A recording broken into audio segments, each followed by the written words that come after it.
Hey guys, welcome back to the AJ Analysis channel where, surprise surprise, we're talking about Manchester United and a football match. This time an upcoming match against Brentford. Today we're going to go through our tactical preview, but we're going to start off by doing this a little bit differently to how we normally would. Because the first thing I want to talk about is the lineup and the team that I would try and construct for this match if I was Erik ten Hag. And what we're going to do is focus on improving Manchester United in possession. That's going to be the main focus. So what we're going to do is we're going to put a few players into the team that we feel are key to that, and then try and build the rest of the team around that. So who is key to Manchester United playing well in possession? Well, let's be honest, it's Andre Onana in goal. Yes, he had that absolute blunder in the Champions League in midweek, but if you want to play the ball up from the back, you do play Onana, regardless of what happened in that other game. You also play Sofyan Amrabat, probably United's best ball player currently, but in my opinion, get him in the midfield. We saw in midweek that left-back role just did not really work. He kind of got caught out in a few different situations. I think it's time that Erik ten Hag really finds a way to get him in the middle of the pitch. I think that's a really important thing.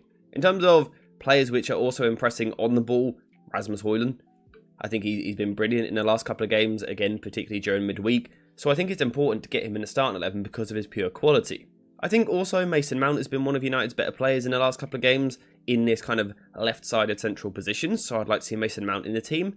But apart from that, now we need to try and construct the rest of it. So we'll start in defence and go from left to right, and I'll be honest, this is a bit of a problem area because of course Sofyan Amrabat has been playing as the left-back recently because he's been the only available left-back. So by moving him into midfield, we are creating a slight problem elsewhere.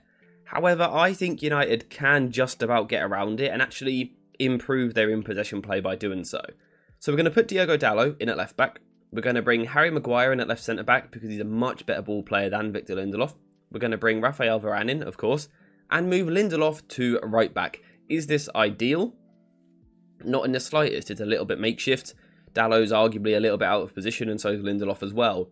But this is just kind of currently the state of the United squad. I don't think you really have too much choice. Of course, now we need a third midfielder if we're going to play either a 4-3-3 or a 4-2-3-1. Casemiro or Bruno Fernandes, that is the question. Personally, I'm going to go for Bruno Fernandes for his leadership qualities, his intensity off the ball. Yes, he needs to improve his performance on the ball, but I think dropping too many experienced players would be a mistake. And also, his work rate off the ball is still incredible. So I would play Bruno Fernandes in the midfield. And don't worry, we're going to balance this out in possession later on in the video. So I still think it can work. On the right-hand side, whether it's what I would do or not, I think we will see the return of Antony into the starting 11. Of course, he got on from the bench in midweek. I do think we will see Antony from the start in this game, which just leaves us with the left wing, Marcus Rashford or Alejandro Garnacho. Truthfully, I think it's genuinely a toss of a coin over who you go for. So maybe get in the comments down below and let me know which one you would go for. Just give me a player name and then a reason why you would go for them. I would probably edge towards Garnacho, but I think that Erik ten Hag will go with Rashford. So for now, we'll go with Rashford, but this could definitely be either of the two. So this is the starting 11 that I would go with. Now let's look at how that would potentially actually play out on the pitch. So before we continue into the video, a quick shout out to today's video sponsor, JerseyFifa.com, the home of all of the greatest football kits. Whether that be the new latest releases or the old classic ones like this, Jersey FIFA has something for everyone, and now you can check it out yourself using the link in the description down below. And also make sure to use code JerseyFifa for 10% off when you order. Before we talk about actually how it's going to work on the pitch, we also need to discuss Brentford a little bit. And thankfully, Thomas Frank done us a bit of a favour here, because the other week he went on Sky Sports and told everyone his tactics against the top six. Now, of course, it was very brief and not really that in detail what he said, but we can still take a few pointers. One of the pointers was that his side will definitely line up in a 5-3-2. Jamie Carragher suggested maybe sometimes you play a two-man midfield. Thomas Frank very quickly shut him down and said, no, against the big six, we are always 5-3-2. So I would expect more of the same. He's very intent on going high on the press, man-to-man, something else which he said in that interview. And I've also had a further look at that press to see how it could work. And we will break that down shortly. We know that in terms of when the ball's in a slightly deeper area, he's always going to crowd the ball side, and also he's going to try and stop switches by using his wing-backs. The question now is, how can United and Ten Hag actually combat that going the other way? So, we've got both teams on screen here now. Now, first of all, Brentford will press nice and high up the pitch, as we've said already, and they will go man for man. Now, when you look at this formation, you might expect Brentford to go in a man-for-man approach by pushing the wing-backs all the way up on the full-backs. However, that isn't actually necessarily always the case. Sometimes they will do it, but not always. And the reason they won't always do it is because they are very wary of certain wingers, someone like Marcus Rashford, isolating the centre-backs in 1-versus-1 situations. 9 times out of 10, the winger is quicker in that scenario. And it's definitely the case with Marcus Rashford. So what we will sometimes see is that one of the wing-backs will come forward. For example, the left wing-back will come man-to-man like this. But the right wing-back won't go man-to-man. And instead, he will play a little bit deeper on the winger, on Marcus Rashford. We'll then see one of the central midfielders coming out towards the fullback. We'll see one of the midfielders pushing high. One of the centre-backs is going to cover the winger. And they're going to step and be super aggressive. Like I said, this is man for man. This is a very aggressive approach. And they're going to go in a man-to-man press like this. This is how Brentford will most likely look to really put pressure on United and stop them playing out from the back. Now, this is an area where I would have concern over someone like Maguire because he isn't the most press-resistant. It's also one of the reasons I've left Casemiro out the side because I think he's the least press-resistant United midfielder who's playing on a regular basis at the moment. The key, basically, though, to playing out from the back, it has to be Onana. Now, again, people will question that because of what we saw in midweek, but he is still, without doubt, one of the best ball-playing goalkeepers in the world. There's no doubt about it, and he is going to be key. His patience will be key. Can you draw Brentford onto you? Because if you play a goalkeeper who isn't comfortable with the ball at his feet, Brentford will happily sit man for man and completely restrict the options. Whereas, because Onana has this ability to completely bypass the press, particularly with Rasmus Højlund playing, Brentford can't just let Onana have time on the ball. So they will have to press. From here, it's about United getting their combinations right. It's why I've gone for someone like Amrabat in midfield and also Mason Mount. Mason Mount's ability to get on the half turn, Amrabat's general technical quality, but also his ability to scan what's around him. I think this probably gives United the best approach to play out from the back, although as a bit of a warning for the game, it will be sketchy at times, it will be edge of your seat stuff. So watch out for that in this game. Once United have played their way out from the back, Brentford will then drop off into a sort of 5-3-2, but this won't be park the bus football. This will still be very aggressive in the mid-block, and they will still be looking to apply pressure to the ball. The question is for United, how do you go about kind of combating it and breaking it down? Well, truthfully, perhaps the best way to kind of break it down might be to catch Brentford between two stages. So of course we were talking about them playing this super aggressive man-to-man approach, where they're pushing one of the wing-backs high, they're pushing the centre-backs high, they're going really aggressive. They, of course, then, once the press has been broken, retreat into more of this deep shape. But, of course, that isn't something which can just happen in a flick of a switch. It takes time for players to move into these positions. So perhaps that is the sort of situation where United might be able to find some gaps. So, for example, the wing-back's high, and the centre-back is aggressive on the winger, but as they kind of retreat back into their system a little bit, is this when you could maybe find someone like Anthony to exploit some space? That's definitely something to watch out for in this game. When Brentford are kind of caught transitioning between the systems, that is a gap and an area where United could have some real success. Apart from that, though, Brentford will be compact. You don't see Brentford conceding many goals when City play them, when Arsenal play them, when Newcastle play them, when Spurs play them. They don't concede a lot of goals. When they do concede, it tends to be lucky deflections or set pieces, things like that. They are very solid. The important thing for me is about United controlling the game, both on and off the ball. One way they can do that is by building possession with a back three. Now, I don't actually think this is entirely necessary for what United want to do on the ball, but I think it's really necessary for defensive transitions. I think if United play with a back two, I think Wissa and Mbeumo could really hurt this United defence. On the transition, with the wing-backs also flying forward on the counter-attack, I think that would be a real problem for United. So that is the reason that I would build with a back three. And of course, United can naturally do this by playing Lindelof, Raphael Varane and Harry Maguire. Maguire in particular, playing left centre-back, is very good at stepping forward with the ball, stepping forward into these areas.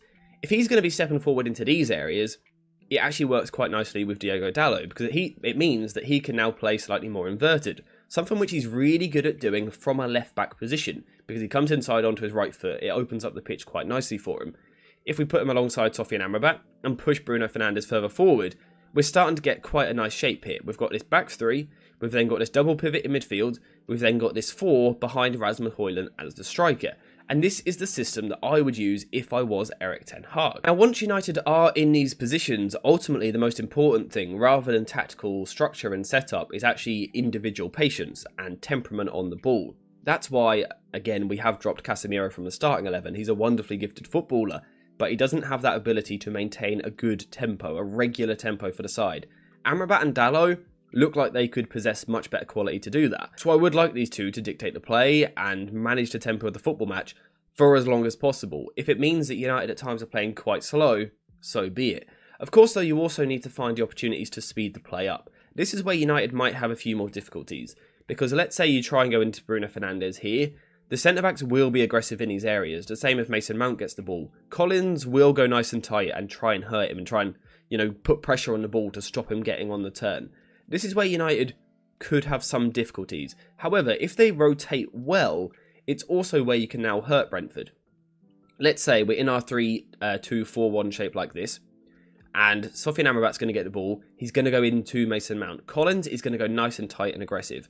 If Marcus Rashford on the left-hand side can maintain the width in this situation, United could develop a bit more of a diamond in midfield at times, where Amrabat becomes a solo pivot. Bruno Fernandes just drops a little bit for defensive security, but can Dalot now make this run forward? Because that's quite a difficult run for Jensen to track all the way into this kind of right centre-back position. That is definitely somewhere where I think United could have some success, rotating from a 3-2-4-1 into more of a 3-4-3 diamond shape. I think transitioning between the two shapes is where United might be able to hurt Brentford. Apart from that, though, like I've said already, Brentford will largely be compact. And when the ball is down one side, they will get across. They'll bring a midfielder across. They'll bring the pivot across. And the far side midfielder will now become the pivot. That's how one-sided they like to defend the pitch. You'll also at times see the striker coming back into these areas as well. So something which is important is that the United wingers are good on the dribble. Anthony on the right-hand side needs to show his good retention skills to kind of slowly carry the ball up the pitch. But from Marcus Rashford, I want to see at times direct dribbling getting in behind here. It's also another potential argument for playing Garnacho because he is so good on the dribble in these situations. And particularly later on in the game, perhaps he could have an impact doing that. Or maybe you think he should start. Again, let me know in the comments down below. But like I've said a few times already, the more important thing here for me is going to be about patience. Because, like I said, Brentford will crowd this side. The first switch isn't particularly on because of the wing-back on the other side. Importantly, United just have to stay calm on the ball. Go backwards, cycle it across, because in someone like Harry Maguire and Sofian Amrabat and also Diogo Dalot, you do have players where if you give them plenty of the ball, they will find gaps in the opposition defence. And if United can go backwards perhaps, and then come forward into these areas, this space here, because Brentford have shifted over so far one side, this sort of space here, where you go backwards and then into here with Harry Maguire into Bruno Fernandes, now you can perhaps find some gaps. Can Rasmus Højlund get off the back of one of the centre-backs? Can Anthony spin in behind down the right-hand side? Has Mason Mount got a run off the ball that he can make? Marcus Rashford? Or can we now see some combination play? Who knows? That is the question you have to ask. But this is what Ten Hag needs to do, in my opinion. Control possession, control the counter-defence by playing with this back three and the two in front of them. But control the ball, be patient on the ball, keep things ticking over. And then when the moment comes, speed the play up, transition into more of this diamond shape, try and get runners off the ball to overload that last line if and when you can, really. But then it's going to be about execution. Will these players, in the big moments, deliver? In recent weeks, not really, although I guess United have scored a few more goals, but in general, United are still missing a lot of big chances, and that's where I feel a little bit sorry for Ten Hag. This team creates a lot of decent opportunities, to be fair. They just don't really take them or don't turn them into chances. That's something which the players need to work on individually. In terms of a tactical setup, this is the approach that I would use if I was Erik ten Hag. In terms of what you guys should expect from this game as fans watching it, expect a real tough test for Manchester United. Expect Brentford to be high man-to-man, aggressive in the press, and really putting United under pressure. Therefore, someone like Onana and Rasmus Højlund may be going long could be key. But if not, Sofian Amrabat, Mason Mount, they need to be available on the ball, but then they need to be good when receiving. They need to be aware of their surroundings, allowing United to get out from the back.